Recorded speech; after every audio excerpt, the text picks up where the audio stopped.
আসসালামু আলাইকুম। প্রিয় খামারি ভাই ও বন্ধুরা, আপনারা যে যেখান থেকে কাছে কিংবা দূরে, দেশ কিংবা প্রবাস থেকে আপনারা যেখান থেকে আমার এই ভিডিওটি দেখতে পারতেছেন, আমি সবাইকে জানাই আন্তরিক শুভেচ্ছা এবং অভিনন্দন। আজকে একটি ঘাসের জমিতে আসলাম আপনাদেরকে দেখানোর জন্য। এই যে ঘাসটা দেখতে পারতেছেন, এই ঘাসটার নাম হচ্ছে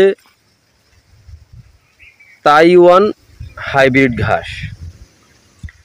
এই ঘাসটা কিন্তু খুবই লম্বা হয়ে থাকে, অথবা এই ঘাসটা খুব সহজে হয়ে থাকে।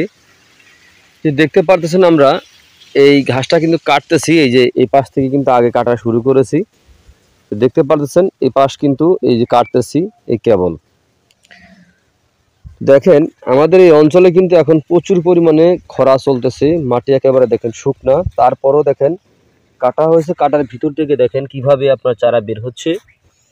প্রত্যেকটা ঝোপায় আপনার একই অবস্থা বের হচ্ছে। এই দেখেন যেগুলো আগে কাটা হয়েছে সেগুলো কীরকম, আর যেটা পরে কাটা হয়েছে সেগুলো কীরকম। দেখেন আমাদের কাছে 100% পরিপক্ক কাটিং আপনি পাবেন। আপনি বাংলাদেশের যে কোনো প্রান্ত থেকে এই ঘাসের কাটিং আপনি সংগ্রহ করতে পারবেন। বাংলাদেশের প্রতিটা জেলা উপজেলায় নাই, সব জায়গায় আমরা এই ঘাসের কাটিং ডেলিভারি দিয়ে থাকি। তো তার আগে আমি বলবো, আপনারা যদি নতুন অথবা পুরাতন খামারি ভাই হয়ে থাকেন, তো আমি বলবো আপনারা গরু অথবা ছাগল কেনার পূর্বে আগে ঘাস চাষ করবেন। ঘাসের যোগানটা আগে নিশ্চিত করবেন, তারপরে গরু ছাগলের খামার করবেন। তাহলে খুব সহজে আপনার কাঙ্ক্ষিত লক্ষ্যে আপনি পৌঁছতে পারবেন। কারণ ঘাস হচ্ছে গবাদি পশুর একটি প্রধান খাদ্য। আগে ঘাস তারপরে খামার।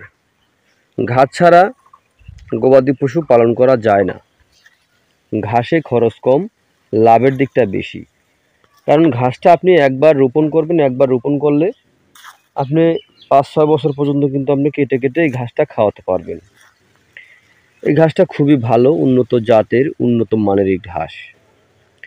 তো প্রিয় বন্ধুরা, আপনারা যে যেখান থেকে আমার এই ভিডিওটি দেখতে পারতেছেন, যদি আপনাদের পরিপক্ক কাটিং সংগ্রহ করতে চান, আপনারা তাইওয়ান হাইব্রিড ঘাসের যদি পরিপক্ক কাটিং আপনারা সংগ্রহ করতে চান, তাহলে আজই আমার স্ক্রিনে দেওয়া নাম্বারে যোগাযোগ করবেন।